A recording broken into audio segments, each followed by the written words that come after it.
চিরদিন কাহারো সমান নাহি যায়।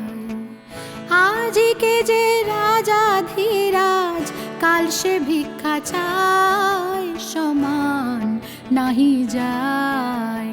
চিরদিন কাহারো সমান নাহি যায়।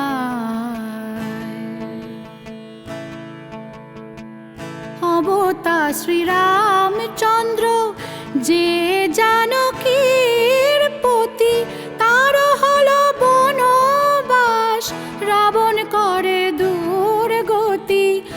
আগুনেও পুড়িল না, ললাটের লেখায় সমান নাহি যায়।